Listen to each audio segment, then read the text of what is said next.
Hello everyone welcome to good evenings Telugu.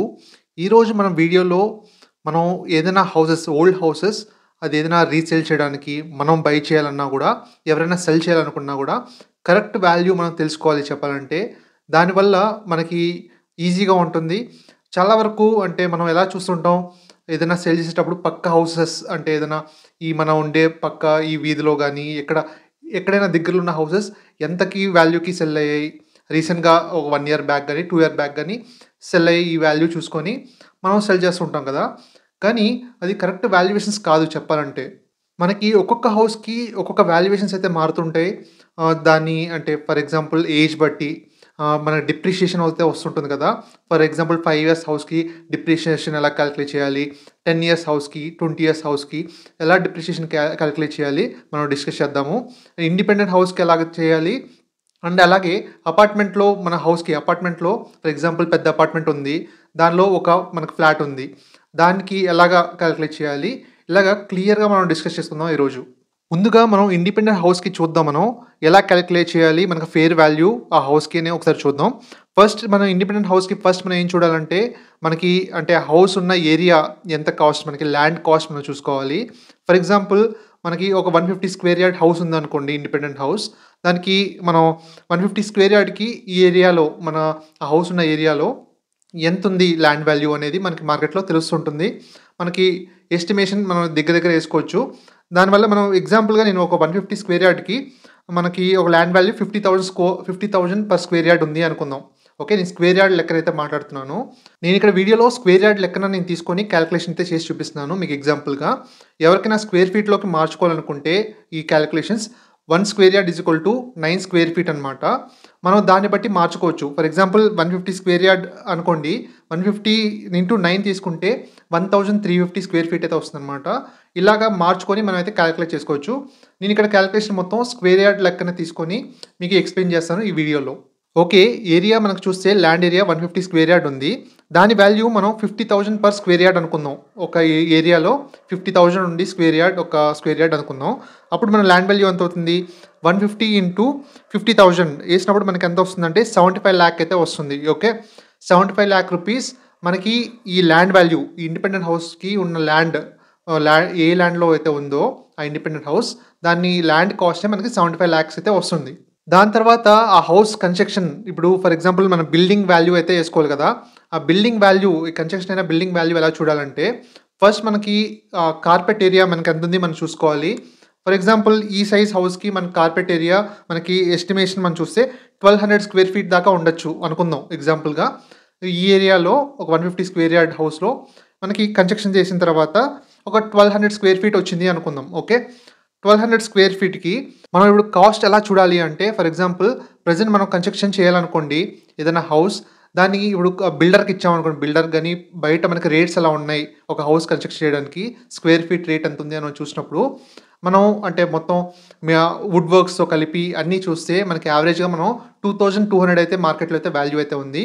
Only wood works లేకుండా మనం అలా చూస్తే 1600-1700 రూపీస్, మనం 1700 రూపీస్ అయితే వేసుకోవచ్చు. వుడ్ వర్క్స్ కూడా ఉన్నాయి, మనకి కబోర్డ్స్ అన్నీ ఉన్నాయనుకోండి. ఒక 500-600 రూపీస్ అయితే యాడ్ చేసుకొని దగ్గర వాల్యూ అయితే ఎస్టిమేషన్ ఇప్పుడు ప్రెజెంట్‌గా 2200 రూపీస్ అయితే వాల్యూ అయితే ఉంది మనకి. ఈ వీడియో ఒకవేళ 2-3 ఇయర్స్ తర్వాతైనా చూస్తే మనకి డెఫినెట్‌గా అంటే ఇప్పుడు మార్కెట్‌లో వాల్యూ తెలుస్తుంటుంది. ఏదైనా బిల్డర్ ఇప్పుడు కన్‌స్ట్రక్షన్‌కి ఎంత తీసుకుంటున్నాడని మనకి ఈజీగానే దొరికేస్తుంది చెప్పాలంటే ఇన్ఫర్మేషన్. ప్రెజెంట్ ఇప్పుడున్న రేట్ ప్రకారం చూస్తే 2200 రూపీస్ పర్ స్క్వేర్ ఫీట్ అయితే కన్‌స్ట్రక్షన్‌కి అయితే తీసుకుంటున్నారు ఇప్పుడు. మనం దాన్ని బట్టి మనం కాలిక్యులేట్ చేస్తే 1200 ఇంటూ 2200 వేసినప్పుడు మనకి ఎంత వస్తుంది? 26,40,000 రూపీస్ అయితే వస్తుందనమాట. మనకి కన్‌స్ట్రక్షన్ కాస్ట్, మనకి ఆ సైజ్ బిల్డింగ్ కన్‌స్ట్రక్షన్ కాస్ట్ మనం చూస్తే 26,40,000 రూపీస్ అయితే వచ్చింది. బిల్డింగ్ వాల్యూ కాదు. దాన్ని డిప్రిషియేషన్ చేయాలి మనం. ఇప్పుడు for example 10 years old house అనుకుందాం. ఓకే. ఆ ఇండిపెండెంట్ హౌస్ ఇప్పుడు 10 ఇయర్స్ ఓల్డ్ ఇది. దాని వాల్యూ ఎలా చేయాలి? డిప్రిషియేషన్ కాస్ట్ అయితే మనం కాలిక్యులేట్ చేయాలి కదా! మనం కాలిక్యులేట్ చేసేటప్పుడు డిప్రిషియేషన్ మనకి ఏదైనా కన్‌స్ట్రక్షన్ మనం చూసేటప్పుడు ఒక 40 ఇయర్స్ ఓల్డ్ అనుకోండి. దాని అంటే కెపాసిటీ అయిపోయింది ఇంకా, అంటే అయిపోయింది అనుకుంటాం అనమాట చెప్పాలంటే. సో థాట్ మనం పర్ ఇయర్ డిప్రిషియేషన్ ఎంత పడుతుందని మనం చూసినప్పుడు మన కన్‌స్ట్రక్షన్ కాస్ట్ ఇప్పుడు 26,40,000 వచ్చింది కదా! 26,40,000 డివైడెడ్ బై 40 ఇయర్స్ మనం 40 ఏసుకోవాలనమాట. అప్పుడు మనకు వస్తుంది ఇప్పుడు 66,000 అయితే వచ్చింది కదా! మనకి 66,000 ఏంటంటే డిప్రిషియేషన్ పర్ ఇయర్. ఒక్కొక్క ఇయర్‌కి మనకి 66,000 అయితే మైనస్ చేసుకుంటూ రావాలి. ఈ 10 ఇయర్స్‌కి మనం ఎంత మైనస్ అయిందని చూస్తే 66,000 ఇంటూ 10 ఇయర్స్ వేసుకోవాలి. అప్పుడు మనకి 6,60,000 రూపీస్ మనం కన్స్ట్రక్షన్ కాస్ట్‌లో తగ్గించుకోవాలన్నమాట. ఇది డిప్రిషియేషన్ కాస్ట్. ఈ 10 ఇయర్స్‌కి మనకి డిప్రిషియేషన్ 6,60,000 రూపీస్ డిప్రిషియేషన్ అయితే వచ్చింది. సో దట్ ఈ 26,40,000 మైనస్ 6,60,000 రూపీస్ మనం చేస్తే కాస్ట్ ఎంతో అది బిల్డింగ్ కాస్ట్ అనమాట. మన బిల్డింగ్ ఉన్న వాల్యూ అది చూస్తే 19,80,000 రూపీస్ అయితే వచ్చింది ఎగ్జాంపుల్‌లో మనం చూస్తే. ఇలా క్యాలిక్యులేట్ చేసుకోవాలి మన డిప్రిషియేషన్ వాల్యూ. ఇప్పుడు మనం టోటల్ హౌస్ ఇప్పుడు మొత్తం ఇండిపెండెంట్ హౌస్ విత్ ల్యాండ్ మనం చూస్తున్నాం కాబట్టి దాని కాస్ట్ ఎంత మనం చూసినప్పుడు మనం total cost of the house value మనం చూసినప్పుడు land plus construction cost okay building value అనమాట. ల్యాండ్ వాల్యూ ఎంత వచ్చింది 75 lakhs అయితే వచ్చింది కదా.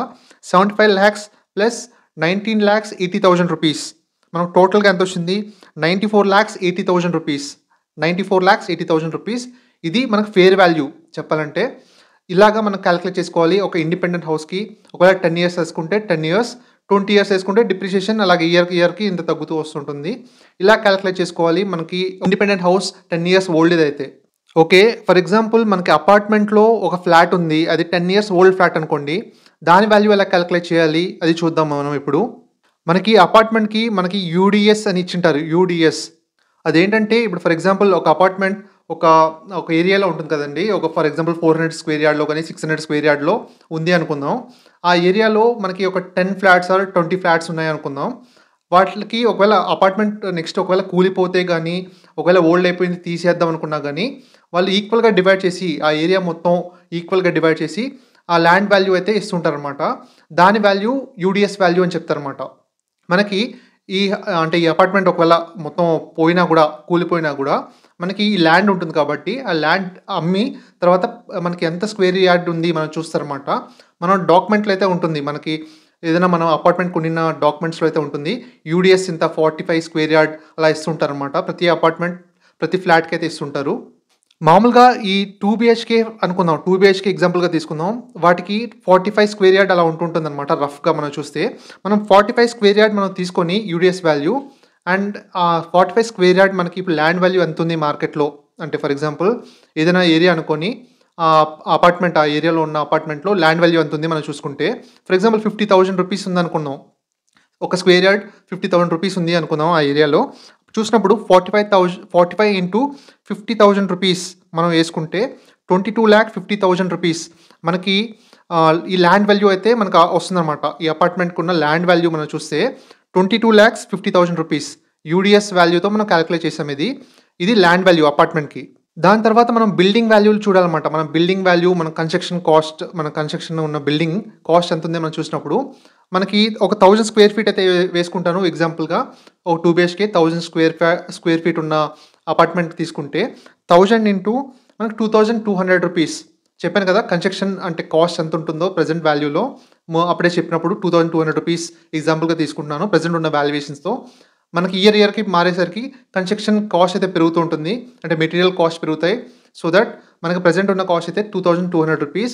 దాన్ని బట్టి మనం చూస్తే 22 lakh అయితే అవుతుందన్నమాట మన కన్స్ట్రక్షన్కి. ఓకే, ఇప్పుడు అపార్ట్మెంట్ 10 ఇయర్స్ ఓల్డ్ది అనుకుంటున్నాం కదా.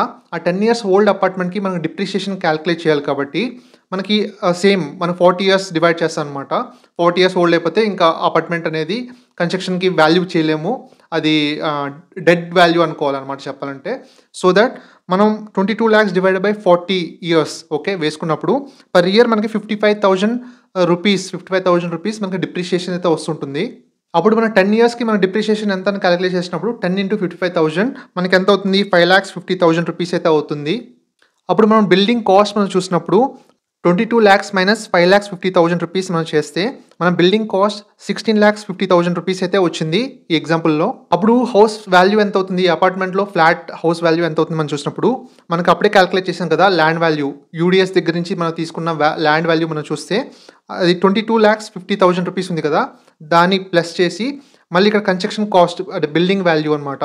కన్స్ట్రక్షన్ బిల్డింగ్ వాల్యూ మనం చూస్తే డిప్రిషియేషన్ తర్వాత మనం చూస్తే 16.5 lakhs అనమాట. రెండు కలిపితే మనకి 39 lakhs రూపీస్ అయితే వచ్చింది.